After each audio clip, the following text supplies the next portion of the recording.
Before we get started, a brief reminder that any and all opinions and views shared by hosts and guests on this podcast are the speaker's own and do not represent the views of Primal Kitchen or its affiliates or parent company. Grounding is so crucial because, again, you go back to nature. We lived in the jungle. We were grounded at all times, and we are electric beings. We are just a battery. Anytime we think or have a thought or do something, we produce a positive charge. Not positive as good, just positive as an opposite of negative. And our body is meant to be in homeostasis, neutral. And when lightning strikes the ground, it releases trillions of negative ions and charge, and our Earth has a negative charge. So when they say go put your feet in the sand and ground, it's actually bringing you back down into a neutral stance.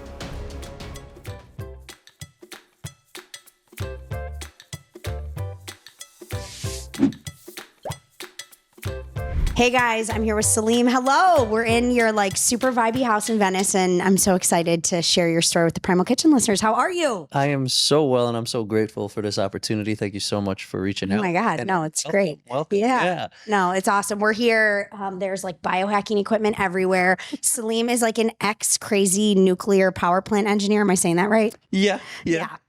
Turned health and wellness entrepreneur, biohacker, and HRV expert. So I want to talk about all those things today, but give the listeners a background. How did you get here from engineer to Soundtea founder? Yeah, so went to school for engineering. I'm Lebanese, so grew up in our culture very much like you're either doctor, engineer, or lawyer, right?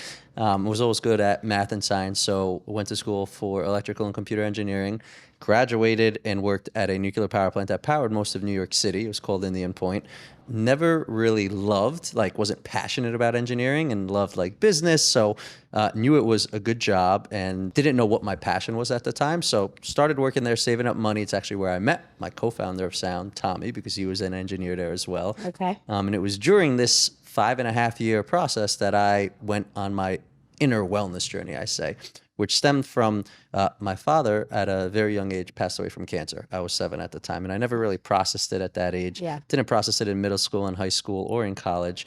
And when I graduated college, my grandma got breast cancer. And I was like, what is going on with the world?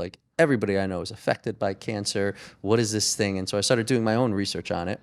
And I actually stumbled across this Dr. Tullio Simoncelli. Not sure if you've heard of him. No.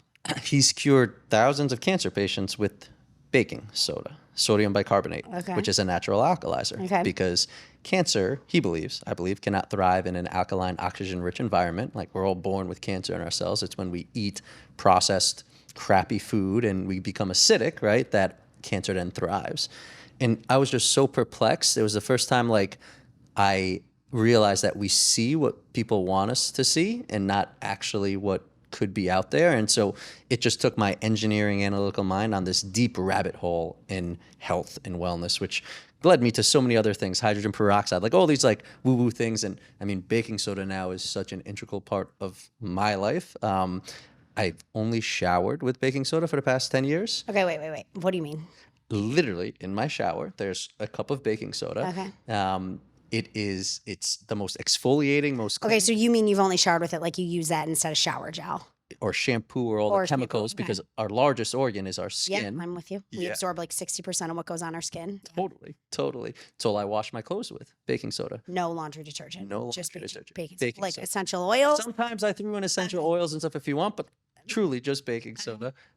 My teeth, people say, how are your teeth so white? Baking soda and hydrogen peroxide. So white. For years, I'd make my own toothpaste with baking soda and hydrogen peroxide. So I just went down this very deep rabbit hole, which also included diet. And it was really at first elimination diets. I went vegan, did it for 2 weeks, wasn't happy, but I felt good. Then vegetarian, same thing, landed on pescatarian for 4.5 years.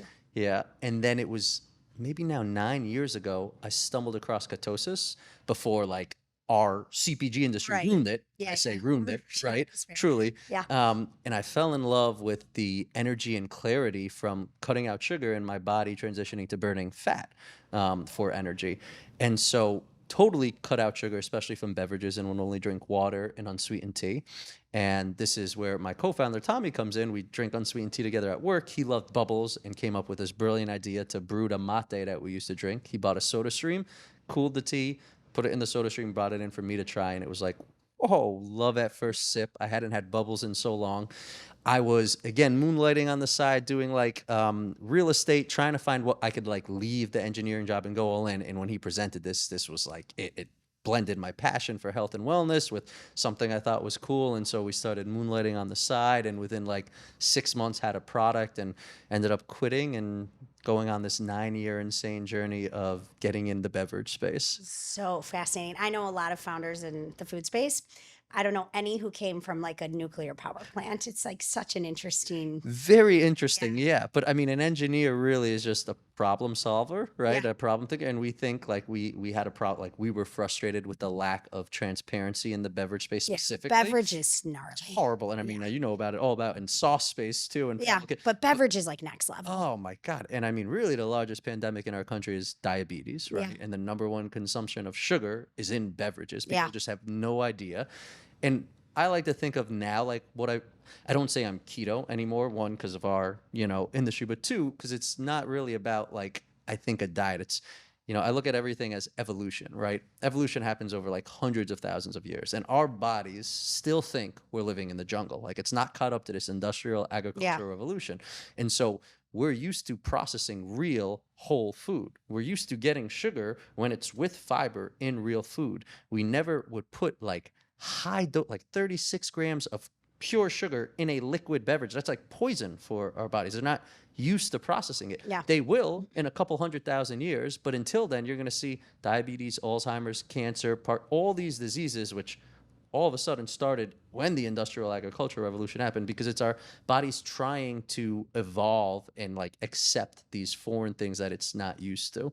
And so that's really the foundation of sound, and it's sound as an adjective: sound body, sound mind, sound ingredients, sound mission, to really try bringing transparency and education into the beverage space. And so we only use single source organic tea, herb, and botanical extracts. And an extract, as you know, very clean compared to a flavor, and even an organic flavor has ambiguity behind it. In our industry, and there's so much things you could umbrella around it. Yeah. So tell me about like, what does sound look like today? Yeah, today sound, we're, as I mentioned, in this like transition period, but we're in over 2,000 retailers, Whole Foods all in the Northeast, and hoping to partner with a company called Next and Natural to really allow us to go to the next level, because the funding has just been a very big challenge, especially in the beverage space, especially with the recent financial climate. For you and everyone else. Yeah. It's a tough time to be out in the world raising money. Oof. Yeah. And there's really only one reason companies go out of business. They run out of money. That's really it. If you have money to keep funding, you can run your business forever. Yeah. Interesting. So, but what does the product line look like now? There's 6 SKUs now in cans. So we were in bottles, but transition just because the economy price at the end of the day is still king. So in BPA, NI, cans, right? So the cleanest cans you can get.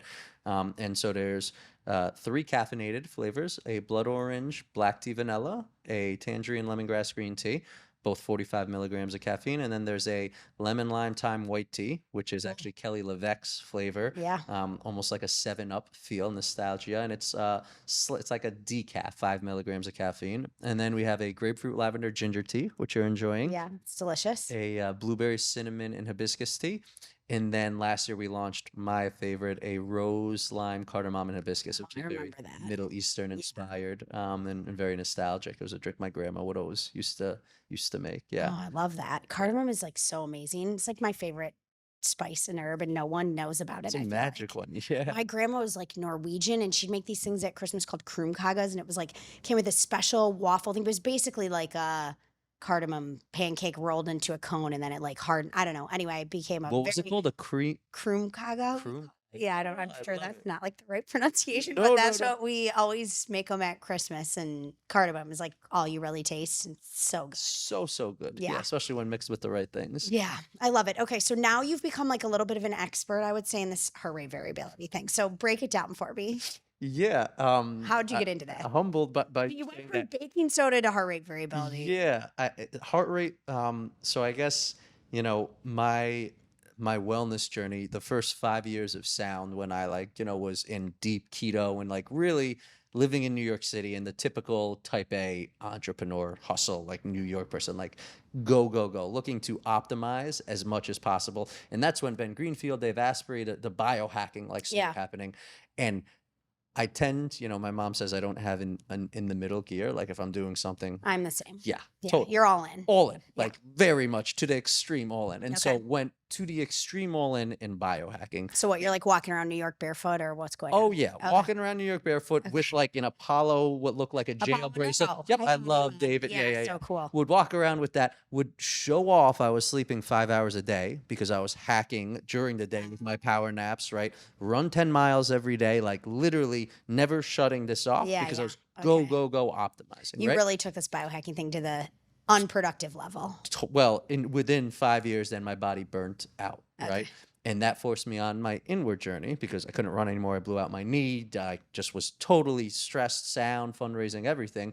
And so I was forced actually, like my gateway into that was Bikram yoga because I needed something to get my sweat and endorphin release. And being in a hot room for 90 minutes did that. And it was the first time ever, like it forced my mind to shut up.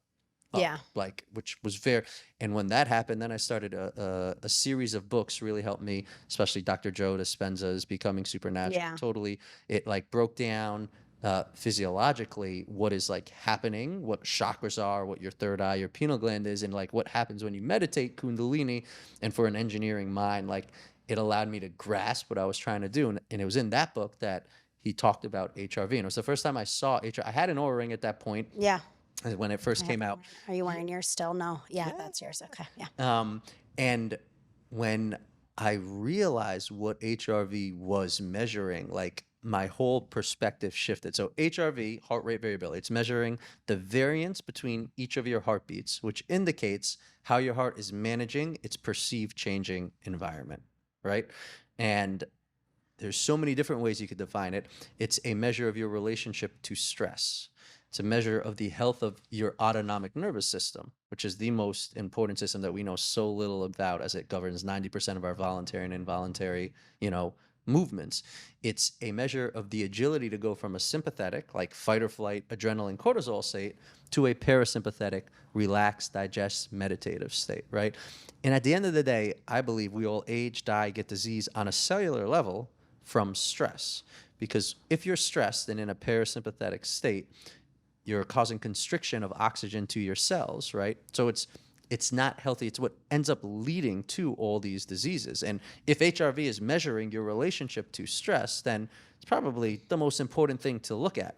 Yet nobody was talking about it. There was really no literature on it. And I realized you can measure it in your Oura ring. So my like extreme mind went from like biohacking, all these things, to like, what are the levers I can pull to improve this? Because this is the only thing I care about. So for the past 4 years, all my biohacking, all my like time has been dedicated to like, how can I improve mine? And one of my favorite things about HRV is there's no range. Like heart rate, you want to be between 40 and 60, right?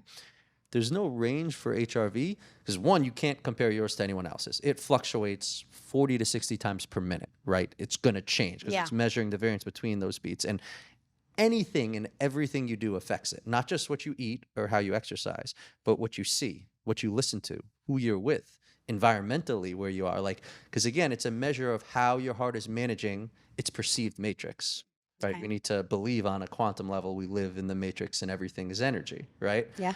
And so many different factors play into it. And when I first like became aware of it, I was at like about a 35 HRV. And now my baseline is between like 140 and 180, which people think is crazy, but it's a matter of building the resilience and malleability of your heart so that its baseline can be higher. And so it's not important to like compare mine to yours. It's important to know what yours is at. And then see if it's going up or down. And see what you do to affect it. And like with my clients, because now I've been coaching like, high performers, people like I used to be and am still that like have a tough time getting out of here into HRV optimization. And it's so important. I'm trying to also shift the narrative on stress. Stress is not a bad thing. First off, it's perceived, right? Because again, we live in the matrix.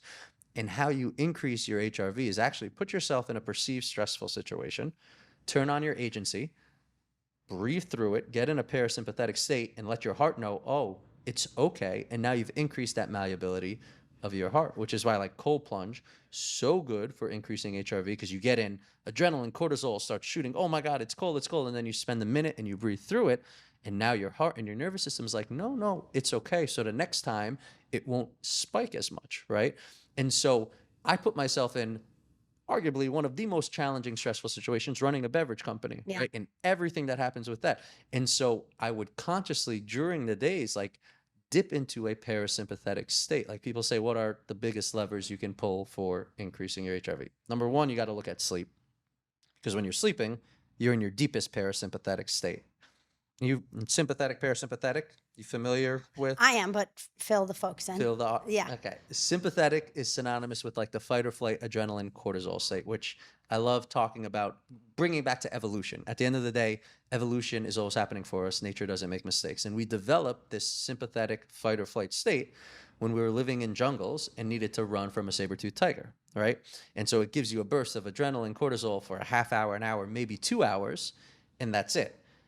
Then you're supposed to drop back into a parasympathetic state, which is synonymous with, there's 3 different levels. There's delta, theta, and alpha. Delta is the sleep, 0.5 to 4 hertz. Theta is the deep between conscious and unconscious meditative state, 4 to 8 hertz. Alpha is what athletes say is a flow state, right? You're awake, conscious, but monkey mind is off and focused on like one thing, right? If you're dancing, if you're surfing, if you're watching TV, you're in like an alpha state, and that's between 8 and 12 hertz. And so our bodies are meant to fluctuate between sympathetic and parasympathetic, but really stay in parasympathetic more than sympathetic, right?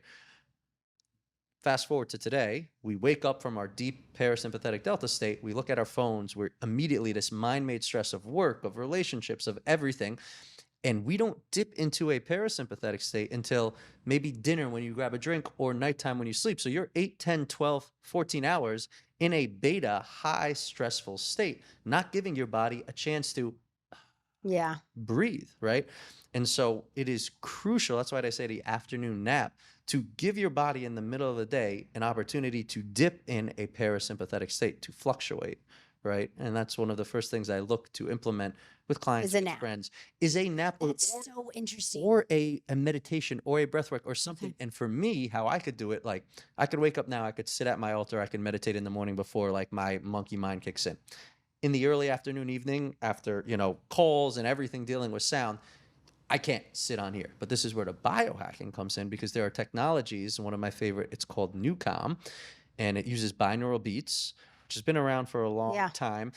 However, most of them, our brain is so sophisticated, it like gets used to the track. This is the only patented technology guaranteed to get your body in a parasympathetic state. Is this just like, what is it? It's an app. It's an app. And you just listen to it? So you listen to these binaural beats. They have different 20, 30-minute tracks, and it basically entraps and forces your brain into a parasympathetic And what's it state. Called? NewCom. NUCALM. I have a little Okay. discount code too. It's hands down for me been my, like people say, what's the biggest thing that helped my HRV? It was doing NewCom with other things, because I stack it in the early afternoon, which forced me in the middle of my high stressful day to get in a parasympathetic state. And my friends call it like the Salim experience, and it's a PMF mat, NewCom, hydrogen inhalation. It's a stack of like 4 things in 20 minutes that just... Okay, totally you got to slow down. What are these 4 things you're stacking here? That was way too fast. Okay, the first one is NewCom. Okay, yeah, we've got that. And that is like the foundation. What's your code? Just tell us now. SN10 off. SN10 off. Okay. Yeah.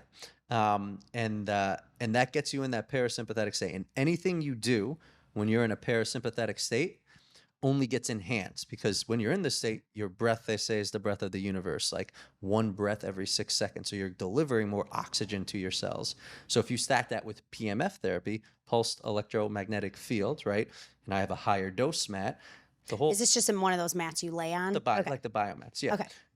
Pulsed electromagnetic field, that is really, I like to think of it as like acupuncture with electricity. It's just promoting increased velocity and viscosity in your blood, right?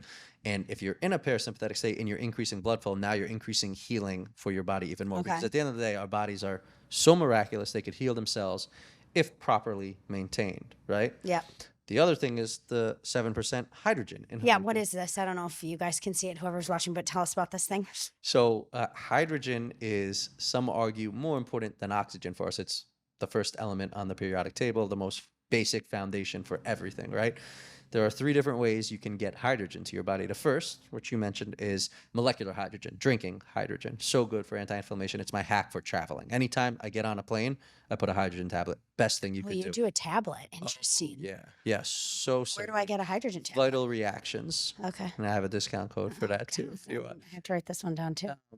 But I have like this water filter that's like a hydrogen water filter. What do you think about this? It's like Spring Aqua. So I'm not sure. Wait, so it filters? It's like it's a filter, and then they're adding hydrogen. To the water in my sink. Okay. That's great. I don't know that company specifically, but hydrogen water is so good. Okay, you're into it. Especially when traveling. The second way you can get it is through your skin, the largest organ. So you soak in a hydrogen bath, similar with tablets. So good for anti-inflammation, for recovery and stuff like that. The third and most challenging way is inhalation, right? Because it's 7% hydrogen and you need a machine to do it. And that is so good for fighting antioxidative stress and free radicals in the lungs, for inflammation of the lungs, for just calming down. Like so incredible. And if you do that in a parasympathetic state, it's even more enhanced. Okay, and you just inhale. Why do you say it's difficult? Well, because you need the machine. You need the machine. But actually, like breathing it in is not difficult. No. Okay. You don't. You just feel like you're just breathing. You're just breathing. You could barely even feel it. Okay. But it's just to get the machine. They have a smaller machine. This is the clinical one. They do have a smaller one, which is great and not as difficult, but you can't like carry that around, obviously, and stuff like that. That's why I say it's difficult. Hydrogen water, you could carry around. Yes, I see. Okay. Anytime. Cool. Yeah. And that's it. That's the stack. Yeah. Well, I'm also on a grounded pillow. So we talked about grounding and the importance of grounding. I'm grounded like I'd say 95% of the day, whether it's the earth runners that I showed you I wear, or I sleep on a grounding mat. I have a grounding pillow. My desk has a grounding mat under it. And grounding is so crucial because, again, you go back to nature and we lived in the jungle. We were grounded at all times. And we are electric beings. We are just a battery, right? And anytime we think or have a thought or do something, we produce a positive charge. Not positive as good, just positive as an opposite of negative. And our body is meant to be in homeostasis, neutral. And when lightning strikes the ground, it releases trillions of negative ions and charge. And our earth has a negative charge, right? So when they say go put your feet in the sand and ground, it's actually bringing you back down into a neutral stance. And so our house, we built these houses that aren't connected to the ground, but every electric outlet has 2 prongs, and that third one is a ground. And all that is a stake plugged into the ground to close the loop of a circuit. And so this company called Earthing literally has all these different mats that just plug in to that ground that give you, as if you were walking outside, that negative charge, which is so important. So that's another stack. And then I do have an infrared blanket that I just cover up with. Cool. Okay, so your HRV was at like 30. Yeah. So just for everyone listening, I've been wearing the Oura Ring for like 6 months. I just stopped nursing. I've had 3 babies in 5.5 years. I've been pregnant or breastfeeding straight for 5.5 years. I actually had 3 babies within 3.5 years. Like my oldest and the baby are only 3.5 years apart. But I started wearing the Oura Ring maybe in like April or something. I'm still nursing. Then I'm up multiple times a night. And it was like my heart rate variability was like pretty consistently like 19, 20, 21, 22. And then I actually stopped nursing and it went up to like 30. So now I'm like averaging around 30. There was maybe also some like stress things I just like mentally let go of through like a positive conversation that coincided with the bump up. So I'm not sure if it was like the mental like deload of just some like carrying around like what I should do in the future and then just kind of letting that go. That maybe I was like thinking maybe that helped, but I don't know. I don't know if it was that 1,000%. Yeah, I don't know. It was interesting. I like really noticed like it hasn't budged. Like it's pretty consistently like 19 to 22 every night for like 6 months. So I noticed when it goes up to like 30, 35. But I also one day had like a massive nap, like a 3-hour nap or something. And then that night, my heart rate variability was like 35. That was a big step for me. But I haven't really gotten past this like 35 mark. So did Apollo Neuro help you with your heart rate variability? Apollo is definitely a beautiful hack because again, it's HRV is measuring how your heart's perceiving this reality, and we perceive it through our 5 senses, one of them being vibration, touch, right? And so the beauty of Apollo Neuro is that it's literally using vibration to help modulate your mood and calm your nervous system down. And for people listening, Apollo Neuro is like a wearable. There's a very smart man who is working on this product. Yeah, he's great. I've had him on the podcast. So you guys can go back and find that one. But Yeah, it's a wearable that people are using on their kids, themselves. You can only have to wear it for like 10 minutes a day, even if you want, and it's supposed to help. The more you do it, the better. Okay. And I love it. I love it for sleeping. Yeah, sleep. Like it really helps with the sleep. The problem is though, if you have a partner who doesn't have it, then it's kind of vibrating the bed, and you just Oh, I see. Yeah, Okay, yes. I'll wear it when you actually sleep in the on sleep. mode. Got it. Okay, interesting. Which is a cool one. Yeah. God, there's so many comments I could make about having a partner who's vibrating the bed. But anyway, I'm going to move on from that. So these binaural beats, yeah. binaural beats, like you just listen to it, what, 20 minutes a day, or do you? It depends. So if I have time, I'd go more. Binaural beats is the phenomena of taking two different frequencies, putting it in your each ear, and our brain gets confused and it chases the delta, right? Do you have to do this when you're like laying down and meditating, or can you just like wear it when you're working? Nope, can't wear it when well, you can if you want to get into like a flow state one, Okay. but if you want to get into the theta parasympathetic, You have to lay down. You want to lay down, blindfolded, listen to it, and just totally. So you could just do this instead of it. Like it's kind of like a meditation replacement, or it's 100%. I mean, it's different than meditating, but for me, and especially when I first started doing it, it was my meditation because I couldn't meditate. Like I couldn't, when I was in New York, shut this off. I tried Headspace, everything, and I couldn't. And the first time I got connected to Newcom and I did it, after about 15, 20 minutes, because my monkey mind was so strong, and one of the reasons why they have a patent is binaural beats, normally it just like takes you to a frequency and keeps you there. They spend the first 13 minutes slowly taking your brain from its beta state through alpha into theta. And after like 13 to 15 minutes, you can't think. It's so difficult to think a linear thought anymore because it works. It gets you there. Interesting. And so when I did it, I was in this state where my mind was actually quiet for the first time. And I'm like, oh my God, this is what they're talking about. This is amazing. And yeah, it just totally. And so it's my hack for especially people who are entrepreneurs or in a high fast-paced life, because it is very difficult to meditate in the afternoon, to go and do that. And it's why, like, biohacking now, I have like, I was very guilty of this. I feel like people don't properly integrate with biohacking. People go to biohack for energy, like I did, to just dump back into the matrix and to do. And really, we wouldn't need Hyperbaric, Newcom, any of these things if we lived in the jungle. But we're choosing to live these active lives in these cities with these things, which is great. Like, we have the power to make that choice. And biohacking has the ability to help bring us back into homeostasis, right? Like Newcom, it's an incredible technology to bring you back into that homeostasis. So I think biohacking can help bridge the gap back, because I've now been on the extreme of biohacking and spirituality, right? And I feel like they're at ends, or people think like there's one or the other.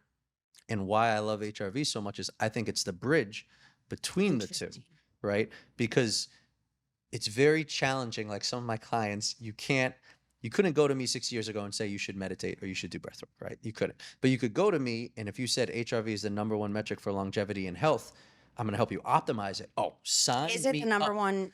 I think it so. is. Because again, if we're talking about on a cellular level, what happens? Stress on a cellular level causes all these things. Issues, yeah. And this is really a measure of your happiness and your perspective with your reality. Yeah. So just looking at it from that standpoint, I think it's the most important. Okay, but I'm like at a 20 or a 30, and you're at like 140, 180 is really high though. Like, that's not normal.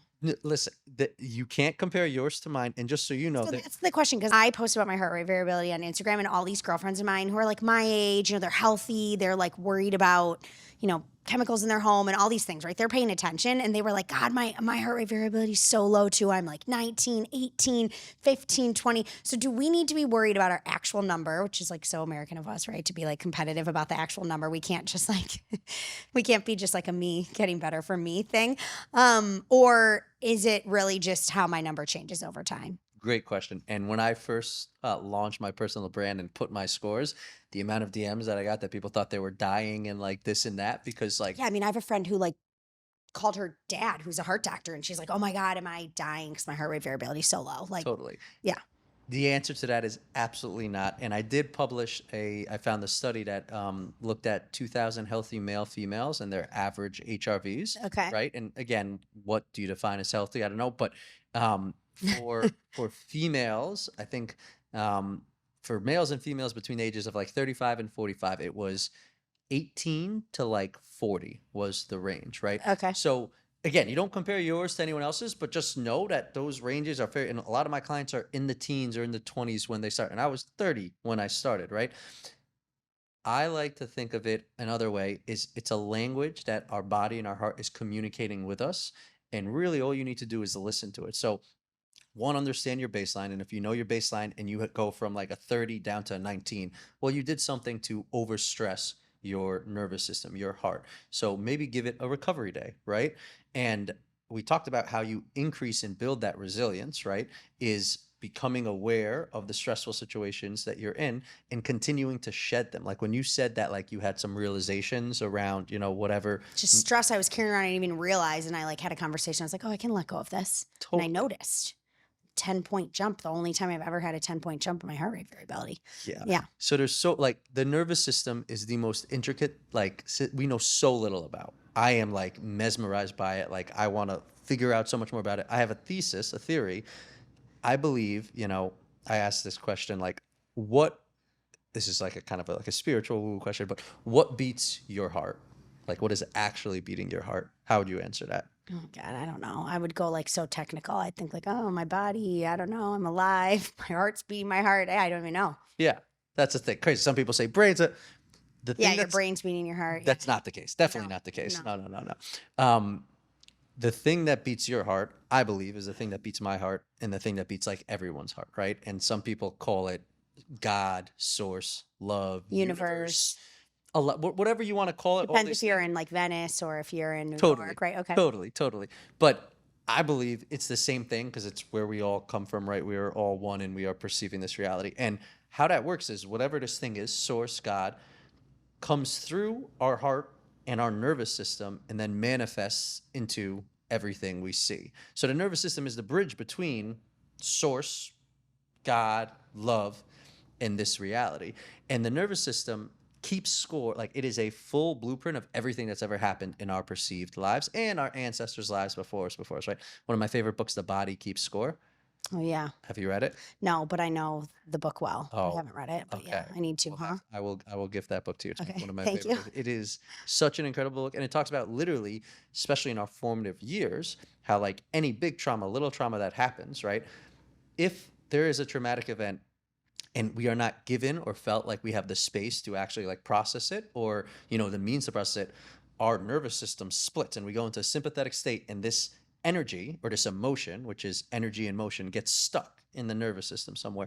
And until that energy is given just like awareness to be, it stays there. And so we're really just like grown-ups living in this like adult body, reliving our traumas and patterns that have been formed in our nervous system. And so like you said, when you found or like released whatever this, mental thing was, your nervous system like processed it. It was given space to move, and your HRV and it stayed up. That's what's crazy. Oh, yeah, absolutely. Yeah, it's very interesting. It's not crazy at all. So for me in my journey, it's not just the biohacking that I've been doing, but the plant medicines and the realization of like how I was thinking I was living my life and all my patterns and habits from my upbringings that's allowed me to continue increasing my HRV, which is why I also think tying back to like the spirituality biohacking, I think it's a measure of your consciousness, of your agency, of your energetic aura field, because we're electric beings. We have an aura field around us, and that aura field is a reflection of your internal state.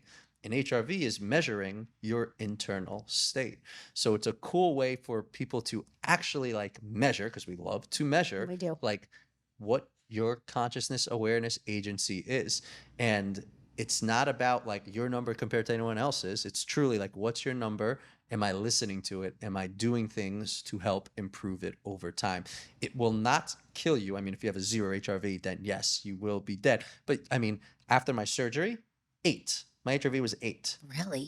8, 10. And it took about 3 weeks before I got it to break this 3 digits again. And now I'm like between 90 and 110. Because I mean, I had a nerve blocker, anesthesia. They totally cut me. My nervous system took a toll. Yeah. Right? And so that's what's going to happen. And I go back to like one example I love giving, like, older women in Italy that live to be like 100 plus. Yeah. But they smoke cigarettes and drink coffee every day. How come? Truly, and this is where I think why HRV is the most important metric, they are happy. They don't think, like, they truly don't believe that cigarette that there's no like guilt associated with it. They're like, I'm doing this and I don't even want to hear about it. we know physiologically cigarettes are bad, but cigarettes it's a label. Everything on a quantum level is energy. And so they are so happy with the life that they live. It trumps the quote unquote mental label of a bad cigarette, or coffee, or whatever it is. And their HRV, I'm sure, even though HRV does decrease with age, has been great. Interesting. Yeah. This is kind of a tangent, and then I want to get more on the spirituality thing, but like I read this book, Whole Brain Child. It's great if you have kids. It's about it's a fabulous book about parenting, more or less. But it talks about when kids have like trauma. As a parent, you like want to just like make your kid feel better, but like the best thing you can do if they're like, even if it's little things. Like we had our alarm went off in our house, like where the first day we were there, and my at the time he was maybe 3, was like so warped out about the alarm going off. Like if he sees like the light flashing on the hydrogen on the fire alarm, he'll be like, oh God, is that alarm going to go off again? It was like really traumatizing for him. But they say anything like that's like little, instead of like brushing over it, or we think like, oh, don't bring it up, don't talk about it. You actually need to like bring it up a lot and be like, oh, remember when the alarm went off and it was really scary, and now it's fine. And you like that helps like process all of these like little mini traumas they're having. That was like a big, I don't know. That was a good parenting tip for me. We do that with them all the time. Mirror and ask them, how do you feel? You feel that's okay to feel sad. Yeah, totally. Feel sad. And keep bringing up. Like they were like repetition and talking about the trauma and then how it ended up fine is like the key in like moving through it. And think about it. It's like I said, like all this energy or trauma or emotion, which is stuck energy in motion, needs is just space to be seen and held and know it's okay. Yeah. So that the body doesn't split it into two and can move on. So yeah. Okay, so all this energy, like I want to know your thoughts on death. This is like very loaded, but I'm super curious your relationship with death and what you think on that front. If you don't mind me asking. Yeah, no. Sorry, this is no, like really... no, don't apologize at all. Yeah. Death. Like you afraid of it? You not afraid of it? I mean, it's I feel like our society so much we fear it, right? And totally. And death, I think, is just the next chapter to the new beginning. Like I believe our souls come into this carnation for a purpose, right? Like there's another incredible book, Celestine Prophecy. Yeah. Have you read that? I haven't read it, but okay. Yeah. I'm addicted to romance novels, so I like don't really read any self-help. I used to only read self-help books, and now I'm like a dopamine junkie for a happy ending of a romance novel. Celestine Prophecy is a nonfiction book that's like a little adventure. And I actually have a copy that I'm going to actually give to you. That's the one I'm going to give to you. But it's nonfiction. I believe it's real. It talks about like these insights that cover our energetic world, including like one being there's no such thing as coincidences, right? They're happening at every moment and every time if you're open to them. And others that like our souls choose our parents to come into this world based on our purpose, and we forget what that purpose is as we learn everything in this reality, and the inward journey is just an unlearning of everything that we learn. And so I guess to answer your question on death, I believe death happens when, your soul has completed or as much of its karmic, purpose. And then it just goes back into that love source, that pool of everything, and then comes back. If there's more to be done depending on the karma. But death is, a lot of plant journeys have, help me experience and go through that and process it and process my father's. And it's something I feel, if you look at like a Brian Johnson who's trying to escape death, right? With like biohacking and everything. And I think, I don't think death is something to be escaped. And I think if we can put that aside, and really the magic of death is like allowing you to just live. Like if you have this realization like of destination happiness, like the heaven is here in this moment at every point in time. And HRV is like, how much are you living in the moment, and how happy are you in your current moment, and not trying to escape a future moment or do whatever. Yeah, it's kind of like aging. Like it's futile to be avoiding these inevitable things. Like Pamela Anderson just showed up with no makeup on to like some big thing, and it like broke the internet. And she was like interviewed, and she was like, look, aging's futile. Like I'm wearing these beautiful clothes.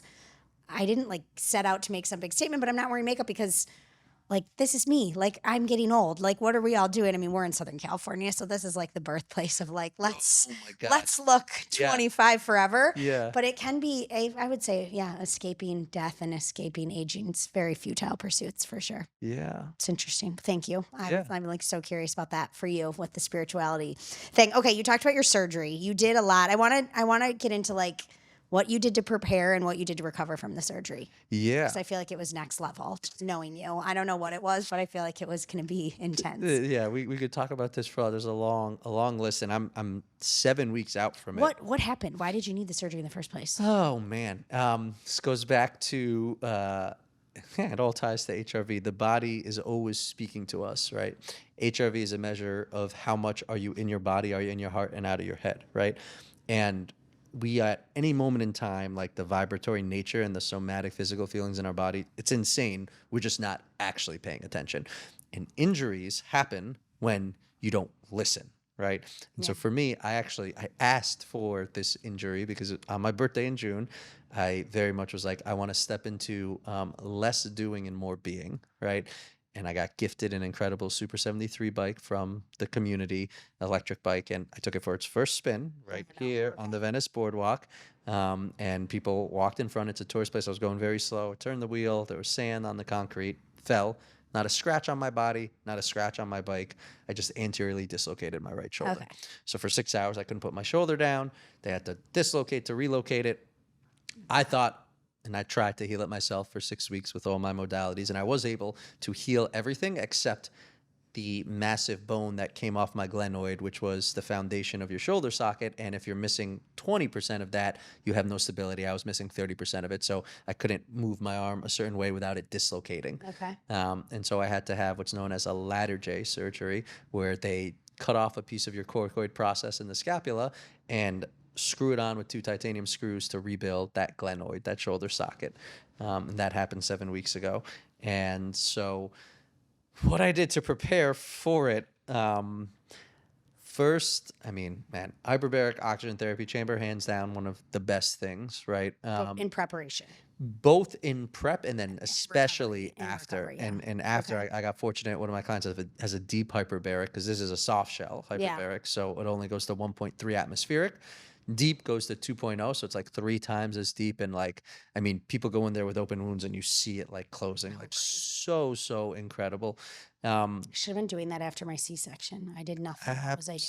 Oh man. And see, that's the thing. I feel like nobody knows, like everyone thinks, oh, go take the antibiotics, like, or whatever, pain meds. And like, there's Just wait. Yeah. so much so much easier. So much easier. You could support your body's natural healing process, right? Yeah. Okay. So hyperbaric oxygen. Hyperbaric oxygen, man. Pulsed electromagnetic fields, but like high intensity, not the bed. There's this pulse PMF machine, which is like insane amount of cellular voltage, and we are electric beings, right? And our mitochondria, ATP production, like if there's an illness or an injury, it's just low energy cell. Like the cells just need electricity. And so this machine essentially feeds it electricity, which is so massive for the healing process, which I do daily. Did it before, leading up to it, and after. Okay. Something that people don't do on a nutrition side of things, right? Like I totally cut out sugar. I got my body in a deep ketosis state leading up to the surgery. I did a hydrocolonic before the surgery to totally clean the system, to give, because like food, sometimes I think of it as noise. Like our body needs to process and break it down, especially if it's bad food, it needs to process and break it down more. And when you're going into a surgery and for healing, like you want all energy, attention, and focus of your body to be on like repairing the thing. And so if you could clear out your colon and your system and any toxins that are in there, crucial. So I did one before, and then even more importantly, I did one 3 days after, because anesthesia, straight poison. And this was my hydrocolonic lady, who's just like the most motherly energy.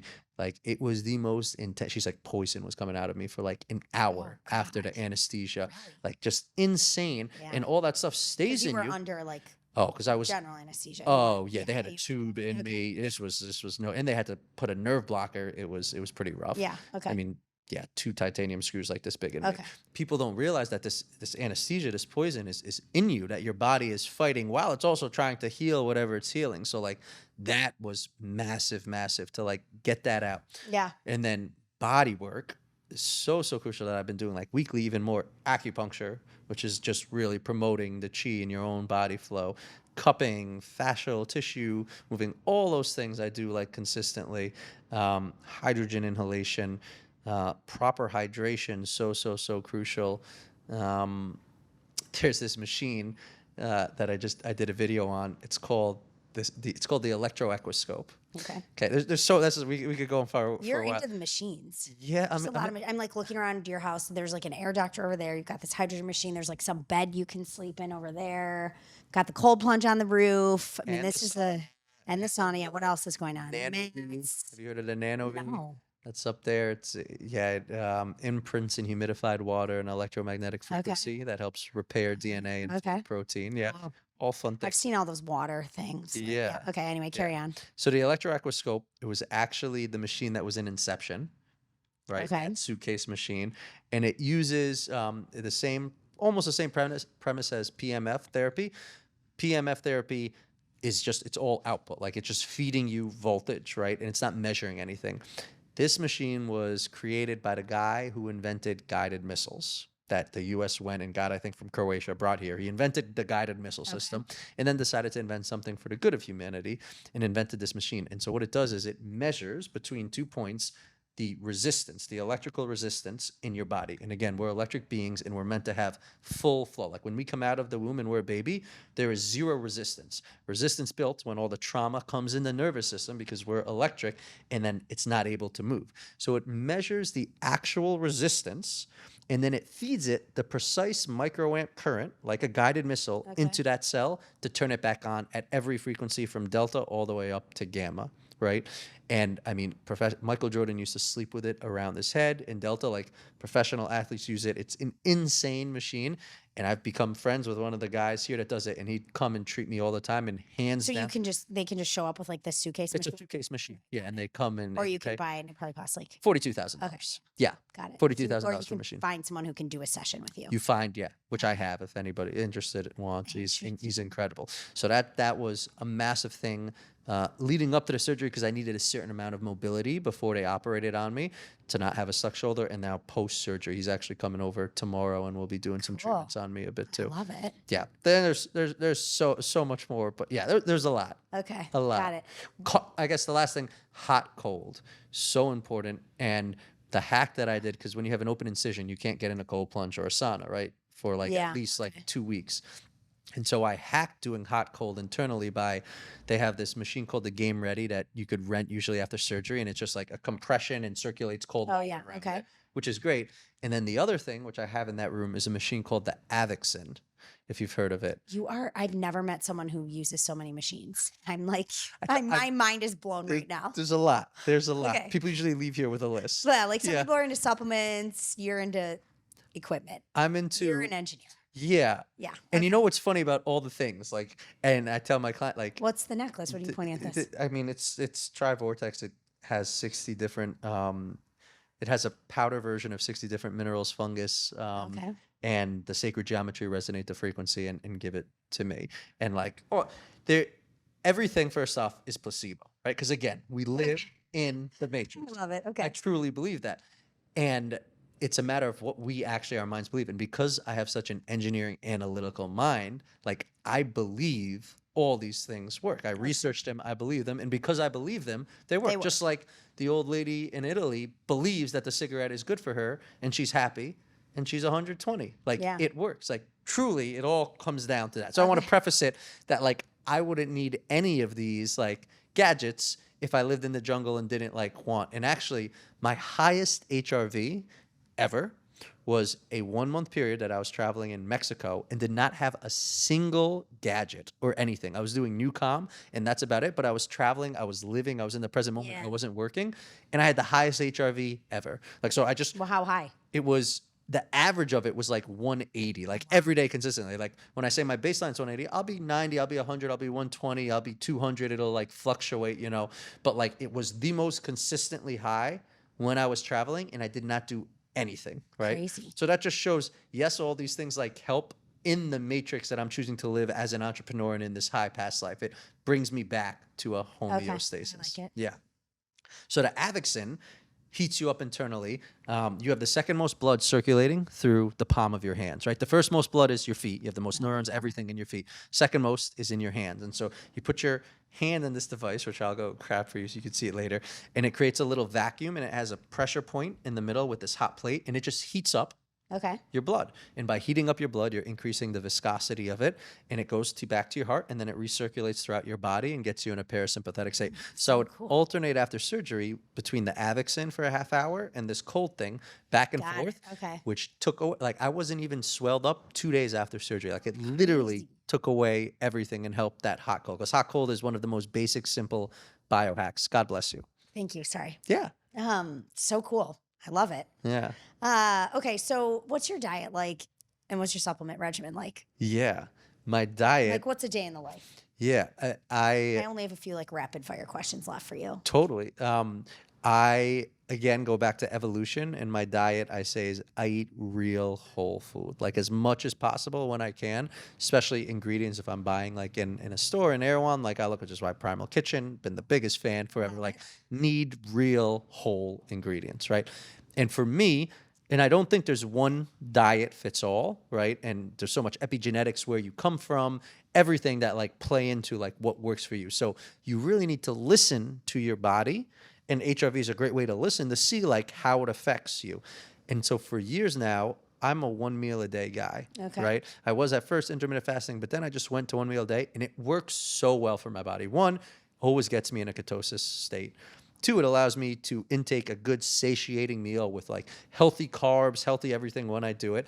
And it just, for me, it works so well. And what's the one meal? It's usually between like 4 and 6 p.m. or 4 and, yeah. Like, but what do you eat? Oh, I mean, meat, varies. protein. Everything. Yeah. Whole, real food. Eggs, love eggs. Yeah. Love lamb, love meat, love protein. Avocados, like the hell. It's more fat. Like my body in general, like tends to crave better on healthy fats. Yeah, for sure. And then the carbs that I have will be like, sweet potatoes and fruits and stuff like that. And like for me, just rice and bread just don't, I bloat very much, but there are people and cultures who have lived off that and it works great for them. So there's not, one shoe fits all by any stretch. And people always ask like, well, how do you only do 1 meal a day? Like, aren't you hungry? And our culture has made us believe we need to eat 3 meals a day. Breakfast had to be something invented by the cereal companies, right? I mean, there's just no way. Totally. Yeah. Totally. Yeah. Yeah. Okay. And then supplements. Are you taking any supplements? Yeah. So really, for the longest time, the only supplement I would take is magnesium because we're all so deficient in magnesium. And I love the bio-optimizers. They have like, their magnesium breakthrough. It's like 7 forms of magnesium. Okay. But then I make my own magnesium at home. The most absorbable form of magnesium, based on this podcast and some research I did, is magnesium bicarbonate, which is the process of taking magnesium hydroxide and carbonating it. So I have a soda stream and I'll put magnesium, a teaspoon of magnesium or half a teaspoon of magnesium hydroxide, put it in the soda stream, and then you get magnesium bicarbonate, which is very absorbable for the body. So magnesium was really the only supplement that I would take, except now that, this happened, I'm on a crazy supplement, natural herbal supplement to just support with all this because I only did pain med twice for the first 24 hours. So it's a little different now with some of the stuff I take, but yeah, I've not been a big supplement person because, again, I go back to evolution and I try getting it from whole food as much as possible. Super cool. Yeah. I love magnesium. I've been taking magnesium forever. It's so important. It is. I mean, sleep. Everything. I mean, everything. It's 50% of our cell wall is compromised. It's required for like everything, and we're so deficient in it because water, when we used to drink or anything we used to drink, would have it in it naturally, and now we filter everything, and Fascinating. Okay, who are your like favorite people these days? Like, who's inspiring you in the world? Who's inspiring me in the world? Man, great question. Where does my mind go to that? I mean, my first answer to that is always my mom. Similar to you, she had 3 of us in 3 years. Yeah. Crazy. And then was a widow with 3 children at age 28. Oh. And yeah, so she's always been, I'd say, my biggest inspiration and just like the beacon of unconditional love. I love that. Yeah. That's great. Yeah. What is the worst thing you've ever done for your health? There's a long list there. I was not always like this. In high school, 3 times a week, eat Taco Bell.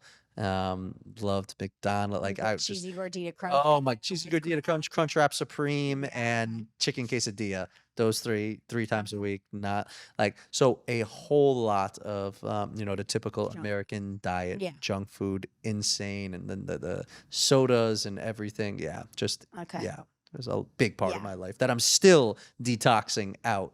Yeah. Yeah.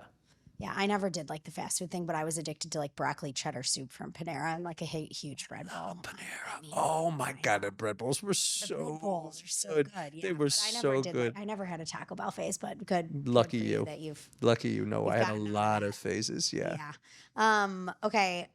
The plant medicine you mentioned. Let's just like touch on that real quick. What have you done? What do you like? What do you recommend? Yeah, I've done. You've done it all. I've done. You've been to Peru. You've done ayahuasca with the shaman. I've been to Peru. Yeah. That's where I did my first ayahuasca ceremony down there, and I followed it up with a 7-day vipassana. Okay. Which silent retreat. Okay. Which I think with any. Like plant medicines are so powerful, but it's all intention and integration are the 2 most important things. What's your intention going in, and then it's to do it is one thing. Like how are you bringing it back into your world? So integration is so crucial, and I find most people don't integrate after, and so you go and you're in the cosmos, but you don't bring anything. Experience, and it's kind of like okay, totally. So life is. And so for me, in my first experience, to go and sit with that for 7 days in silence was like it was like the foundation of my inward journey, and right when I was finding out about HRV and all the things. So, and since I've sat, 4 more times with ayahuasca in this beautiful temple in upstate New York, and that's been one of the most, I'd say, transformative medicines for me. It's you get what you need, not necessarily what you want. And I like to say, like, grandmother is like the biggest like mirror to really just like look at these stuck patterns that like you're replaying in this story that you've created around your life, and to really like process it. But then, psilocybin is so, I'm a pretty consistent microdoser, especially during, the peak. Supplement. Oh, right. Yeah. Kind of. It is a supplement. Yeah.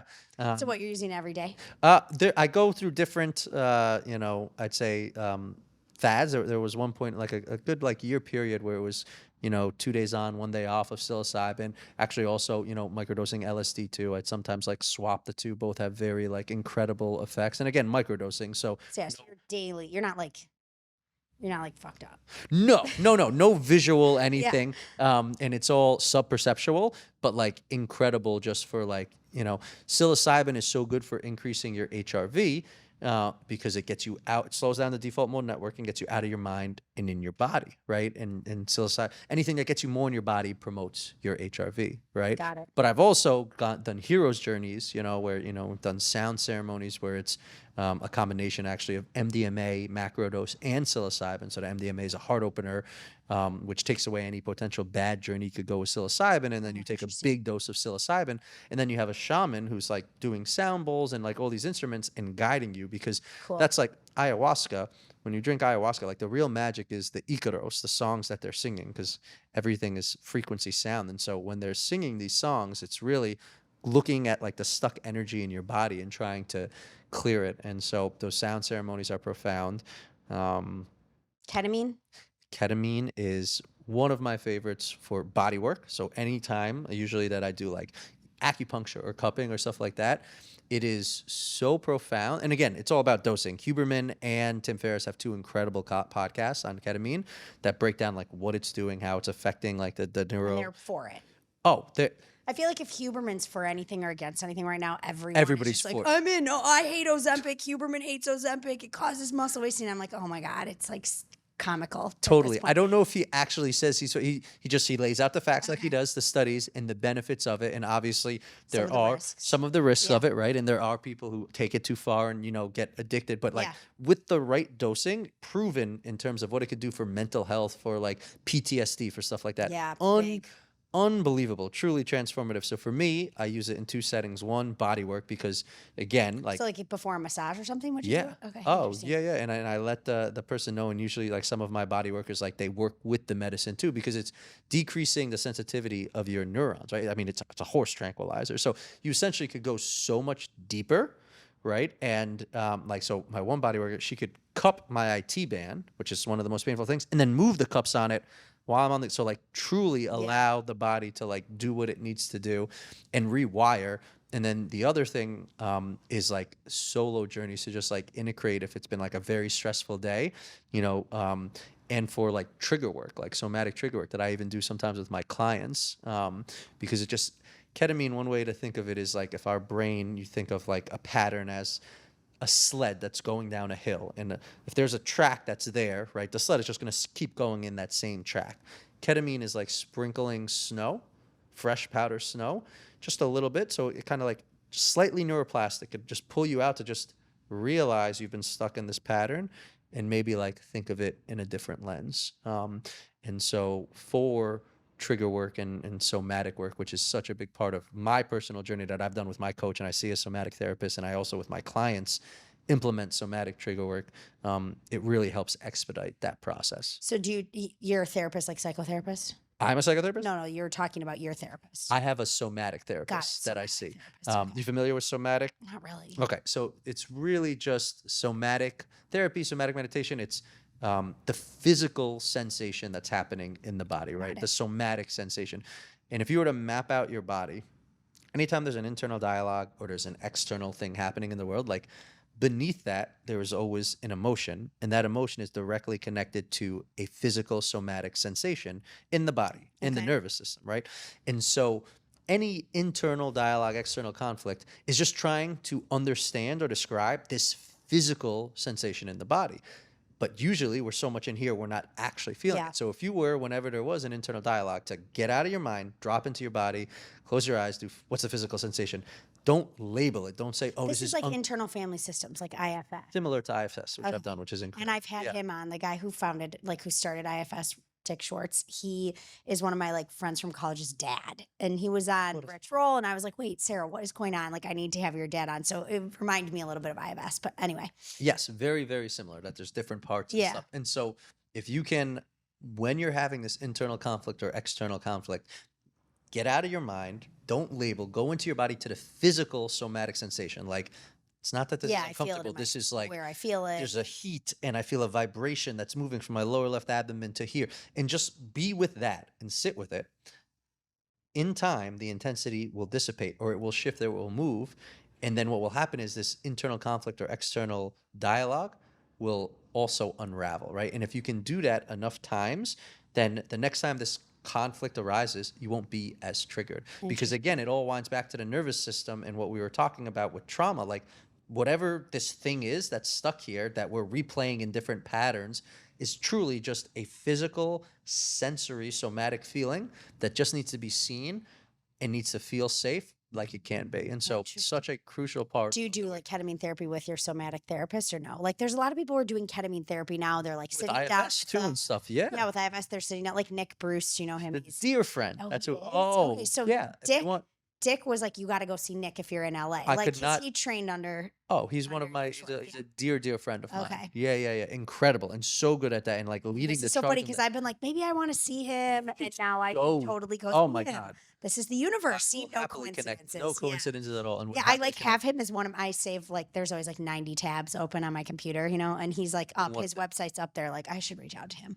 Absolutely, I could directly connect you to him too if you want. Yeah, Dick was like, I trained him. If you're going to see someone in LA, like go see Nick.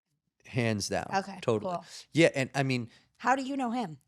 Community. Okay. Community. Yeah. Because he's big in the plant medicine and like clinical studies and he lives here. Okay. He lives here and in Venice. Somewhere in LA or Topanga or Santa Monica, somewhere. Yeah. He lives close. He's been here a couple times. Yeah. Cool. Yeah. Yeah. I got to meet him. Yeah. You absolutely need to meet him. Fun. But the ketamine is a way to just support and expedite that process, right? Like, you don't need ketamine. You don't need any of these things, right? Breath can get you anywhere, but ketamine, again, gets you out of your head a little bit, neuroplastic. Same thing with psilocybin. It's done nothing Yep. like me. I've done no ayahuasca. I like oversaw Floripania tea with my Ecuadorian friends when I was 25 and Floripania tea experience, which is crazy. But no, I've done nothing. I'm like a total virgin to plant medicine. Like, where would you start? I would start ketamine or psilocybin. With a therapist or by yourself? I mean, with a therapist, or you could do by yourself. And I mean, a lot of people I can connect you to. Microdosing psilocybin. Microdosing. You know, would be a great person you should talk to? My best friend, Ali Shaper.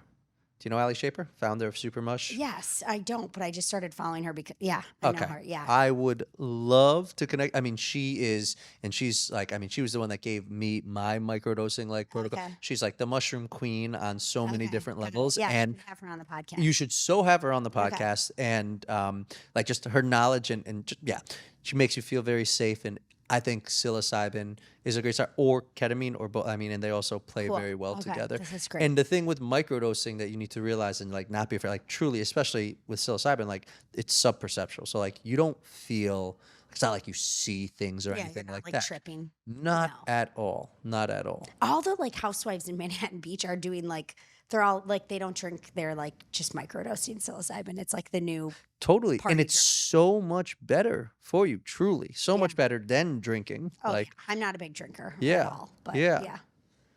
Fascinating. I'm so glad we went down this rabbit hole. Okay, I have one last question for you. I ask everyone this: what is something most people don't know about you? Something most people don't know about me.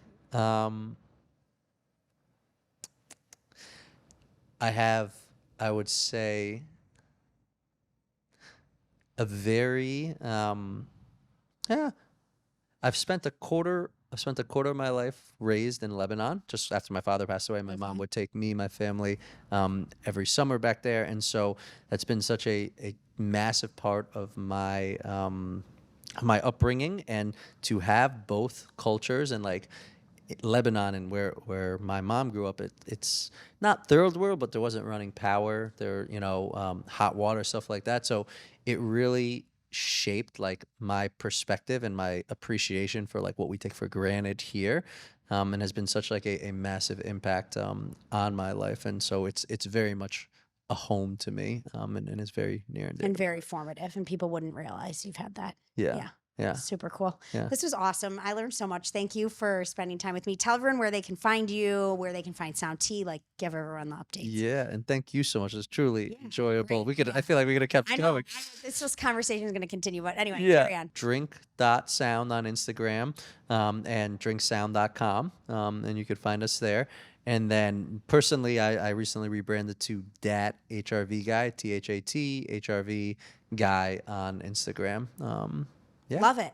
Congrats. Thank you. Thank you so much. Okay. Bye, everyone. Bye.